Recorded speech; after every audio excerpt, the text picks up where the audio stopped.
अस्सलाम वालेकुम मेरे समझदार पाकिस्तानियों। मेरा नाम रेहान तारिक है और आप मेरा यूट्यूब चैनल और फेसबुक पेज देख रहे हैं। करोड़ हा दरूद आकाए दो जहां नबी मेहरबान मोहम्मद मुस्तफ़ा सल्लल्लाहु अलैहि वसल्लम पर। इस दुआ और इस उम्मीद के साथ इस व्लॉग का आगाज़ करते हैं कि अल्लाह रब्बुल इज़्ज़त इस मुल्क के फैसला साज़ों के दिलों में समझदार पाकिस्तानियों के लिए नरमी पैदा कर दे। इस वक्त DG ISI lieutenant general Nadeem Anjum है, लेकिन chief of the army staff general Nasim Munir को नए डीजीआईएसआई की तलाश है और उसकी बुनियादी वजह यह है कि लेफ्टिनेंट जनरल नदीम अंजुम अपने ओहदे की म्याद मुकम्मल कर चुके हैं, मगर उनको एक्सटेंशन दी गई है। और डीजीआईएसआई जनरल नदीम अंजुम की जो समझते हैं कि एक्सटेंशन ताहयात है, तो जाहिर है कि एक्सटेंशन को ख़त्म भी होना है। ये एक्सटेंशन ताहयात तो नहीं है, इस एक्सटेंशन को अब जाना है और चंद ही दिन अब रह गए हैं।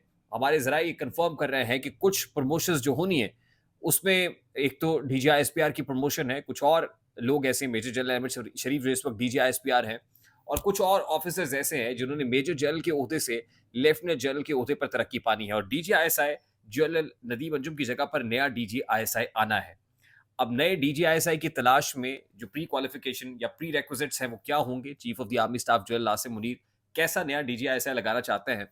और एक और पाक फौज का अफसर है जो फारिग कर दिया गया है या फारिग हो गया है। ये अफसर कौन है और इस अफसर का ताल्लुक पाकिस्तान तहरीक इंसाफ से क्या है, और फौज के अंदर ये जो तब्दीली आई है, ये तब्दीली क्यों लाना पड़ी है?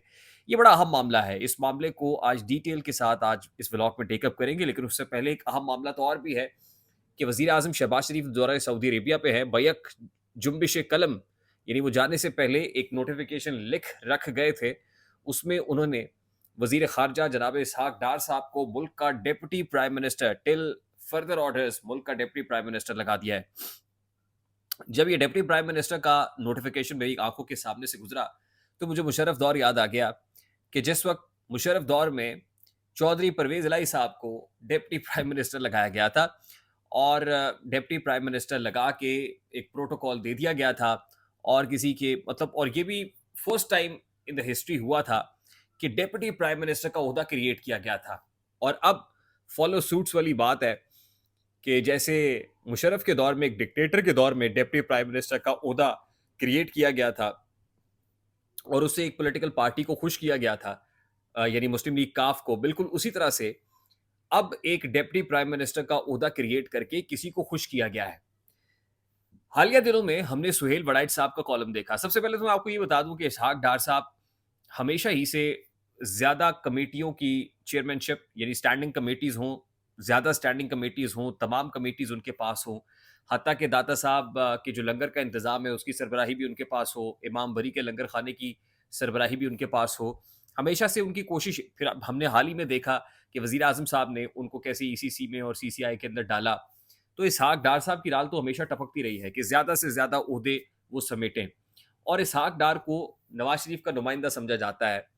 तो अब ये पोज़ किया जा रहा है कि जैसे नवाज शरीफ को नुमाइंदगी मिल रही है, तो भई नवाज शरीफ को नुमाइंदगी तो ऑलरेडी, मतलब उनके भाई शहबाज शरीफ साहब प्राइम मिनिस्टर हैं।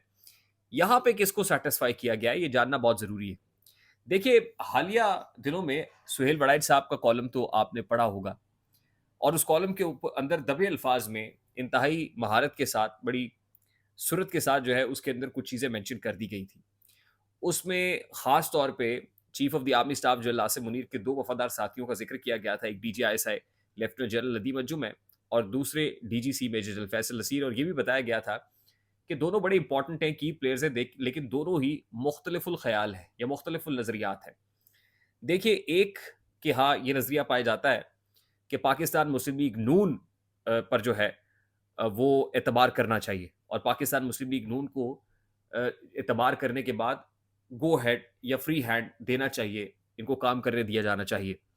लेकिन जो दूसरा प्लेयर है, वो पाकिस्तान मुस्लिम लीग नून के हवाले से शकूक व शुबहात में मुब्तला है। वो कहता है कि नहीं, नून लीग को फ्री हैंड नहीं देना चाहिए, एस्टैब्लिशमेंट को अपना मुकम्मल कंट्रोल रखना चाहिए। ये पावर का मरकज़ जो है, ये सेंटर है, वो एस्टैब्लिशमेंट होनी चाहिए, ये नून लीग नहीं होनी चाहिए।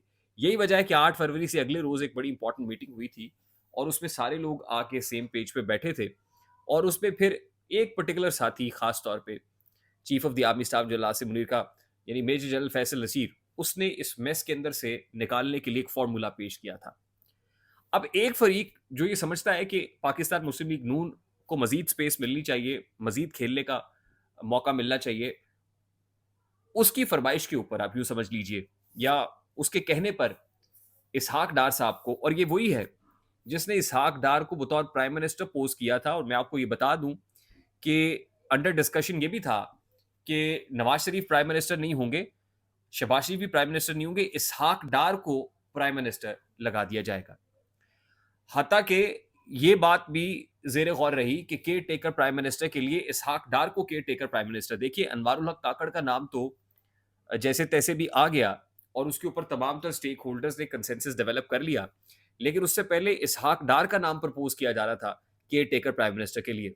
अब इसहाक डार साहब तो केयर टेकर प्राइम मिनिस्टर नहीं बने बावजूद, लेकिन उनके साथ वो जो उनको चाहता था कि वो केयर टेकर प्राइम मिनिस्टर बने, वो जो उनके बहुत क्लोज है और chief of the army staff general Asim Munir का इंतहाई वफादार साथी है, वो ये चाहता था कि डार साहब वहां नहीं अगर सेट हो सके तो यहां पर कम से कम उसको सेटिस्फाई भी कर दिया जाए, सेट भी कर दिया जाए। तो उसका एक तरीका ये था कि प्राइम मिनिस्टर तो नहीं, चलो डिप्टी प्राइम मिनिस्टर लगा दिया जाए और डार साहब भी खुश हो जाएंगे और फिर जो दोस्ती का हक है वो भी अदा हो जाएगा, हक निभा दिया जाएगा। तो आप यूं समझ लीजिए कि ये दोस्ती निभा दी गई है।